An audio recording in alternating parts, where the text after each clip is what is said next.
Hello students, आज हम देखेंगे राष्ट्रीय आय। राष्ट्रीय आय के अंतर्गत हमें ये सारे टॉपिक पढ़ने हैं। जीडीपी, एमपी, जीएनपी, एनपी, ये सारे टॉपिक पढ़ने हैं। देखें हम राष्ट्रीय आय पे पहले बाज़ार कीमत पर सकल घरेलू उत्पाद, ये इस टॉपिक से जनरल कंपटीशन में भी इससे क्वेश्चन रहते हैं और सेमेस्टर 3 के अंतर्गत नेशनल इनकम के अंतर्गत ये टॉपिक पढ़ने हैं। तो एक लेखा वर्ष में किसी देश की घरेलू सीमा में सभी उत्पादकों द्वारा जितनी भी अंतिम वस्तुओं और सेवाओं का उत्पादन होता है, जिसमें मूल्यह्रास भी शामिल होता है। ठीक है, यानी एक लेखा वर्ष में, यानी एक लेखा वर्ष कहने का मतलब यानी एक फाइनेंशियल ईयर, घरेलू सीमा के अंतर्गत सभी उत्पादकों, ना कि उपभोक्ता, उत्पादकों द्वारा अंतिम वस्तुओं और सेवाओं का उत्पादन होता है। यानी कुल नहीं, अंतिम वस्तुओं और सेवाओं का उत्पादन होता है, जिसमें मूल्यह्रास भी शामिल होता है। मूल्यह्रास यानी जो डिप्रिसिएशन लगते हैं, उनकी बाज़ार कीमत के योग को बाज़ार कीमत पर सकल घरेलू उत्पाद कहा जाता है। कुछ उत्पादक गैर निवासी व विदेशी भी हो सकते हैं। गैर निवासी और विदेशी कहने का मतलब यह है कि जो विदेशी यहाँ आके इन्वेस्टमेंट करते हैं, वो गैर निवासी जो मतलब देश के नहीं हैं, वो भी यहाँ के उत्पादन कर सकते हैं, यानी वे सभी इसमें आ सकते हैं। जैसे भारत में कई विदेशी बैंक और विदेशी कंपनियां कार्यरत हैं, जिनके द्वारा देश में वस्तुओं और सेवाओं का उत्पादन होता है। इनके द्वारा की गई मूल्य वृद्धि भी भारत के सकल घरेलू उत्पादन में जोड़ी जाती है। अब आगे देखें, आगे है एक लेखा वर्ष में, यानी यही परिभाषा एक लेखा वर्ष में हमेशा ध्यान में रखना है। किसमें एक लेखा वर्ष होगा, यानी एक फाइनेंशियल ईयर, एक वित्तीय वर्ष, एक लेखा वर्ष में किसी देश की घरेलू सीमा में सभी उत्पादकों में कौन कौन आ जाएंगे? सामान्य निवासियों, यानी जो देश के अंदर के निवासी हैं, तथा गैर निवासियों, यानी जो दूसरे देश के निवासी जो अपने देश में निवेश कर रहे हैं, द्वारा जितनी भी अंतिम वस्तुओं और सेवाओं का उत्पादन होता है। अंतिम वस्तुओं और सेवाओं का कहने का मतलब कुल नहीं, क्योंकि कुल में से मध्यवर्ती वस्तु एवं सेवा जब निकाल देते हैं तो ये हमारा अंतिम वस्तु और सेवा कहलाता है। अंतिम वस्तुओं और सेवाओं का उत्पादन होता है, उनकी बाजार कीमत के जोड़ को बाजार कीमत पर सकल घरेलू उत्पाद कहा जाता है। ये हो गया, सकल घरेलू उत्पाद कहा जाता है। अब आगे हम देखें सकल घरेलू उत्पाद की विशेषताएं क्या क्या हैं। ठीक है, तो पहला है, यानी इसमें 6 हैं, जिसमें पहला देखें, इसमें केवल देश की घरेलू सीमा में उत्पादित वस्तुओं व सेवाओं को ही शामिल किया जाता है। यानी घरेलू सीमा में जो उत्पादित होगा वस्तु व सेवा, उसको ही लिया जाएगा। दूसरा, यह उत्पादन के सकल मूल्य का माप प्रस्तुत करता है। यानी सकल मतलब कुल। सकल शब्द इसलिए जोड़ा गया है क्योंकि मूल्यह्रास को ही कहते हैं। स्थिर पूंजी पदार्थों के उपभोग का मूल्य भी शामिल होता है इसमें, सकल में। उसके बाद सकल घरेलू उत्पाद में केवल अंतिम वस्तुओं और सेवाओं के मूल्य की गणना की जाती है। यानी अंतिम वस्तु हम लोग शुरू में भी बोले हैं, इसमें कच्चा माल, बिजली ईंधन जैसी मध्यवर्ती वस्तुओं के मूल्य को शामिल नहीं किया जाता है। यानी मध्यवर्ती वस्तु क्या हो गया? यानी कच्चा माल, बिजली, ईंधन, इस सब पर जो खर्च आते हैं, यानी उसको मध्यवर्ती वस्तु बोलते हैं, कि मूल्य को शामिल नहीं किया जाता है। इसमें भौतिक उत्पादन, नेक्स्ट पॉइंट हमारा है, इसमें भौतिक उत्पादन नहीं। भौतिक उत्पादन कहने का मतलब क्या? वो क्वांटिटी में नहीं, बल्कि उत्पादित वस्तुओं और सेवाओं के बाजार मूल्य को शामिल किया जाता है। यानी केवल संख्या को नहीं शामिल करेंगे, उसके यानी जो उत्पादित होगा वस्तु और सेवा, उसके बाजार मूल्य को शामिल किया जाएगा। सकल मूल्य वृद्धि को एक लेखा वर्ष के लिए आकलित किया जाता है। ये ध्यान में रखना है कि एक लेखा वर्ष के लिए इसका मापन प्रचलित कीमतों पर किया जाता है। यानी जो करेंट प्राइस होंगे उस पर किया जाएगा। करेंट प्राइस कहने का मतलब क्या है कि इसका मापन प्रचलित कीमतों पर किया जाता है। जैसे यदि हम 2015 का जीडीपी ज्ञात करना चाहते हैं तो उसमें केवल 2015 में ही उत्पादित वस्तुओं को शामिल किया जाएगा, उसमें 2014 में उत्पादित वस्तुओं को शामिल नहीं किया जाएगा। ठीक है, तो ये हो गया हमारा सकल घरेलू उत्पाद की विशेषताएं हो गए सारे, क्या क्या हैं इसमें। ठीक है, और नेक्स्ट है हमारा, इसमें और भी सारे कंपोनेंट्स हैं। ठीक है, आगे हम इसमें देखें बाजार कीमत पर सकल राष्ट्रीय उत्पाद यानी GNP and MP. GNP eight market price, MP को बोलते हैं मार्केट प्राइस। ठीक है, तो सकल राष्ट्रीय उत्पाद की धारणा केवल एक देश की घरेलू सीमा के अंतर्गत सामान्य निवासियों द्वारा एक लेखा वर्ष में उत्पादित अंतिम वस्तुओं सेवाओं के बाजार मूल्य एवं विदेशों से प्राप्त शुद्ध साधन आय का जोड़ है। जैसे जीडीपी एमपी, यानी जो जीडीपी एमपी हमारा आया, जीडीपी एमपी कहने का मतलब क्या, यानी जो ये हमारा है जीडीपी एट मार्केट प्राइस है। ठीक है, ये हमारा, इसको हम समझ गए। अब ये जीडीपी एमपी में हम क्या करेंगे, ये जीडीपी एमपी में हम विदेशों से प्राप्त शुद्ध साधन आय को जोड़ देंगे, यानी एक्सपोर्ट माइनस इंपोर्ट, यानी एक्सपोर्ट को जोड़ देंगे, इंपोर्ट को घटा देंगे, यानी निर्यात को जोड़ देंगे, आयात को घटा देंगे। तो यही हमारा कहलाता है जीएनपी एट मार्केट प्राइस, यानी डोमेस्टिक से नेशनल हो गया, इसी को बोलते हैं। ठीक है, तो अब आए विदेशों से प्राप्त शुद्ध साधन आय। विदेशों से प्राप्त शुद्ध साधन आय में क्या होता है, देश के निवासियों द्वारा, यानी जो देश के निवासी हैं द्वारा विदेशों से अर्जित साधन आय, यानी जो हमारे देश के निवासी जो दूसरे देश में जाके इन्वेस्टमेंट करते हैं वहाँ से जो प्राप्त होती है वो, और गैर निवासियों द्वारा, यानी कोई अमेरिका का व्यक्ति यदि इंडिया में रह रहा है तो गैर निवासियों द्वारा देश में अर्जित साधन आय को घटा दिया जाता है। तो यही हमारा होता है विदेशों से प्राप्त शुद्ध साधन आय। ठीक है, अब देखें बाजार कीमत पर शुद्ध राष्ट्रीय उत्पाद एनएनपी एट मार्केट प्राइस। ठीक है, जीडीपी समझ गए हम लोग, जीएनपी समझ गए, अब हम लोग एनएनपी देखें। उत्पादन कार्य में प्रयोग किए जाने वाले पूंजीगत यंत्र धीरे धीरे घिसते रहते हैं। सही बात है, यानी जो उत्पादन में जो लगे हुए हैं वो क्या होते हैं, वे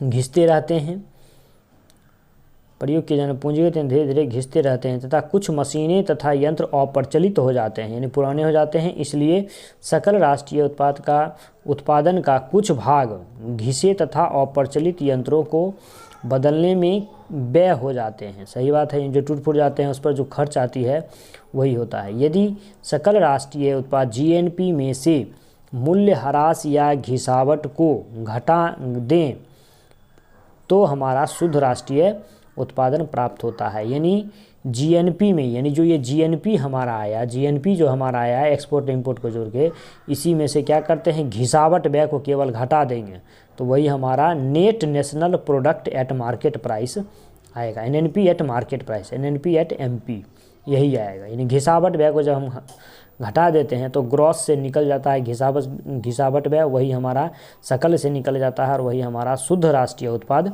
बाजार कीमत पर कहलाता है। अब इसमें हम देखें कि घिसावट व्यय में क्या क्या आते हैं। तो घिसावट व्यय के घटक हैं सामान्य टूट फूट, जिसको नॉर्मल वियर एंड टियर बोलते हैं। इसमें वे खर्च शामिल हैं जो निरंतर उत्पादन के दौरान अस्थायी पूंजी की घिसावट के कारण करने पड़ते हैं। उसके बाद अप्रचलन है, ऑब्सोलेंस। इसमें वे खर्च आते हैं जो उत्पादकों को पूंजीगत मशीनों के पुराना पड़ने पर उनके स्थान पर नई मशीनों के प्रयोग करने के कारण करने पड़ते हैं। और मशीनों की आकस्मिक हानि क्या होते हैं, तो मशीनों की आकस्मिक हानि होते हैं। इसमें उत्पादन प्रक्रिया के दौरान होने वाले मशीनों के आकस्मिक हानि आदि पर होने वाले खर्चों को शामिल किया जाता है, यानी सामान्य टूट फूट। उसके बाद अप्रचलन, मशीनों की आकस्मिक हानि, यानी ये सभी जो हैं हमारे घिसावट व्यय के घटक हैं। ठीक है, घिसावट व्यय के घटक हैं, यानी यहाँ तक हमें कोई दिक्कत नहीं है। ठीक है, ये हमारा हो गया घिसावट व्यय के। अब हम देखें बाजार कीमत पर शुद्ध घरेलू उत्पाद, यानी इसका तात्पर्य एक वर्ष में देश की घरेलू सीमा में निवासियों द्वारा उत्पादित अंतिम वस्तुओं और सेवाओं के मौद्रिक मूल्य से है, जिसमें से स्थिर पूंजी के उपभोग को घटा दिया जाता है। यानी जीडीपी एमपी में से क्या करेंगे, डिप्रिसिएशन को जब हम घटा देंगे तो ये हमारा net domestic product at market price आएगा। ठीक है, यही आएगा। और जब इसको हम इधर कर लेंगे तो जीडीपी एमपी में, एनडीपी में क्या होगा, ये प्लस हो जाएगा, प्लस घिसा बढ़ गया तो ये हमारा जीडीपी कहलाएगा। तो बाजार कीमत पर सकल घरेलू उत्पाद बराबर बाजार कीमत पर शुद्ध घरेलू उत्पाद प्लस अस्थायी पूंजी का उपभोग या घिसावट व्यय। घिसावट व्यय को ही बोलते हैं अस्थायी पूंजी का उपभोग। यहाँ तक कोई दिक्कत नहीं है। नेक्स्ट हम देखें, नेक्स्ट हमारा है शुद्ध घरेलू आय अथवा साधन लागत पर शुद्ध घरेलू उत्पाद। ठीक है, तो एक देश की फैक्टर कॉस्ट पर, साधन लागत पर है फैक्टर कॉस्ट, एफसी मतलब फैक्टर कॉस्ट। एक देश की घरेलू सीमा के अंतर्गत एक लेखा वर्ष में उत्पादित साधन आय के जोड़ को शुद्ध घरेलू आय या साधन लागत पर शुद्ध घरेलू उत्पाद कहा जाता है। शुद्ध घरेलू आय बराबर साधन लागत पर शुद्ध घरेलू उत्पाद, यानी एक लेखा वर्ष में एक देश की घरेलू सीमा में अर्जित साधन आय। साधन आय कहने का मतलब क्या, यानी जो उत्पादन के साधन हैं, क्या क्या, भूमि, श्रम, पूंजी, भूमि के बदले लगान, मजदूरी, श्रम के बदले, पूंजी के बदले ब्याज और लाभ, ये सभी प्राप्त होते हैं। ठीक है, लाभ यानी लाभ हो गया उद्यम के बदला, उद्यमकर्ता के बदले क्या प्राप्त होता है, लाभ के कुल जोड़ को शुद्ध घरेलू आय अथवा साधन लागत पर शुद्ध घरेलू उत्पाद कहते हैं। तो एनएनपी एट फैक्टर कॉस्ट बराबर क्या होगा, NDP at market price minus शुद्ध अप्रत्यक्ष कर, नेट इनडायरेक्ट टैक्स, इसको इंग्लिश में बोलते हैं। अब नेट इनडायरेक्ट टैक्स यानी शुद्ध अप्रत्यक्ष कर में क्या क्या आते हैं, अप्रत्यक्ष कर आते हैं और आर्थिक सहायता। यानी फैक्टर कॉस्ट निकालने के लिए, एनएनपी एट फैक्टर कॉस्ट निकालने के लिए क्या करने पड़ते हैं, मार्केट प्राइस में से अप्रत्यक्ष कर घटा दिए जाते हैं और आर्थिक सहायता जोड़ दिए जाते हैं। ठीक है, तो अब आगे हम देखें, आगे एनएनपी एट फैक्टर कॉस्ट ज्ञात करने के लिए एनडीपी एट मार्केट प्राइस में से अप्रत्यक्ष कर क्यों हटा दिया जाता है, यानी ये क्यों हटाया जाता है तथा इसमें आर्थिक सहायता क्यों जोड़ी जाती है। तो आगे हम लोग देखें अप्रत्यक्ष कर क्यों घटाए जाते हैं, अप्रत्यक्ष कर क्यों घटाए जाते हैं।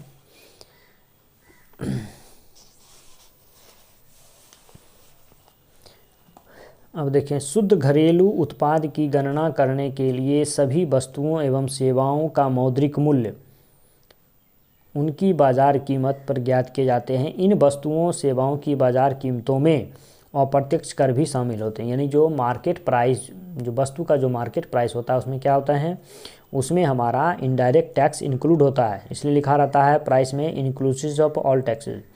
अतः उत्पादकों को उत्पादन की समस्त बाजार कीमत प्राप्त नहीं होती।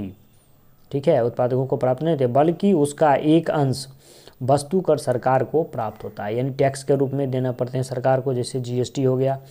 अतः बाजार कीमत पर शुद्ध राष्ट्रीय उत्पाद में से सरकार द्वारा लगाए गए अप्रत्यक्ष कर को घटा दिए जाते हैं। क्यों घटा दिए जाते हैं, क्योंकि वह वस्तु के प्राइस में शामिल होता है, इसलिए उसमें से वो निकाल के सरकार को कर के रूप में दिए जाते हैं। अब आगे हम लोग देखें कि आर्थिक सहायता को क्यों जोड़ा जाता है। तो सरकार सामान्यतः किसी वस्तु के उत्पादक या वितरक को आर्थिक सहायता प्रदान करते हैं ताकि वह कम कीमत पर उपभोक्ता को वस्तु बेच सके।